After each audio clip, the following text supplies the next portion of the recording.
אנחנו בסייעתא דשמיא מתחילים משניות ביקורים. מסכת ביקורים מראה לנו שיש לנו שתי מצוות מהתורה.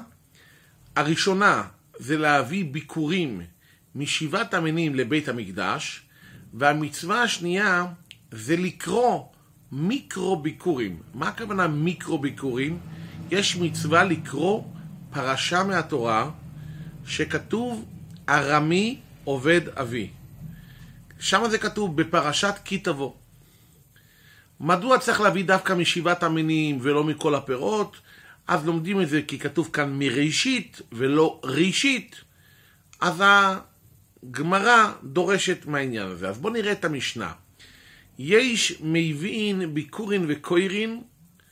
יש אנשים שמביאים ביקורים, הם יכולים גם לקיים את המצווה הראשונה של הבאת הביקורים, ויש גם, הם יכולים לקיים גם את המצווה של מקרא ביקורים, מפוש וקוירין, שיכולים גם לקיים את המצווה של לקרוא את הפרשה של ארמי עובד אבי.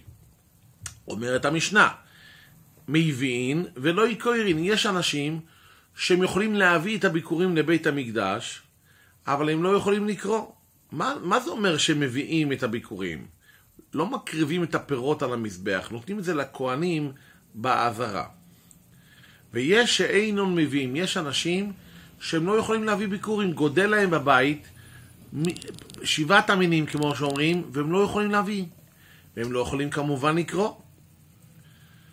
עכשיו המשנה מביאה דוגמה על בן אדם שהוא לא יכול להביא, והוא לא יכול לקרוא.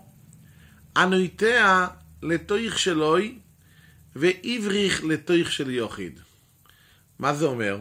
בן אדם שהוא לוקח עכשיו עץ מתוך החצר שלו, והוא מקופף את זה בתוך האדמה, ואחרי זה העץ צומח ממקום אחר, לתוך חצר של יוחיד. מה זה אומר לתוך חצר של יוחיד? יש לו חצר, יש לו עץ, הוא לוקח את הענף, הוא מקופף את הרצפה, ואז זה צומח בתוך החצר שלה, אבל הוא עושה את זה בלי רשותו. או של רבים, או שהוא מוציא את העץ לתוך רשות הרבים. אז אי אפשר, למה? כי העץ זה לא נקרא איך אומרים? מארצךו. כתוב, כמובן שהוא גם לא ביקש מרשות הרבים. הרי מה זה רשות הרבים? בזמן המשנה היה הגדרה של שבעת טובי העיר, שלהם היה סמכות לאשר, וזה לא נקרא אדמוסכו. וכן המבריך מתויך של יוחיד, או מתויך של רבי, מתויך שלוי, או שהוא עושה הפוך. הוא לוקח עץ, מקופף את זה לתוך החצר שלו, וזה צומח בחצר שלו, אבל מצד שני הוא גם יונק מהעץ הקודם, שהוא לא נמצא ברשותו. הסיכום לא מבין ביקורים ולא עושים מיקרו ביקורים. עכשיו אומרת המשנה, נויטע לתויך שלוי ועבריך לתויך שלוי, ודרך היוחד ודרך הרבים באמצע. מה הכוונה? יש לו שדה כאן ושדה כאן, ובאמצע עובר רשות הרבים.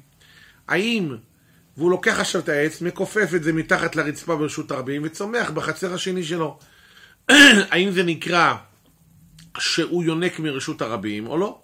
אז אומרת המשנה ככה, הרי זה אינו מביא, תנא קמא סובר שבגלל שזה עובר דרך רשות הרבים או דרך היחיד, אז זה לא אדמה שלו.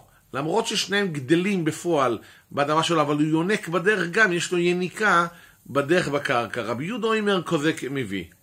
רבי יהודה חולק על תנא קמא, והוא אומר, והתסיסיונטה מסביר שרבי יהודה חולק רק לגבי רשות הרבים. רק לגבי רשות הרבים, אבל לגבי רשות היחיד, הוא מסכים עם תנא קמא שאי אפשר להביא, אי אפשר כאילו להביא ביקורים אם יש דרך היחיד באמצע.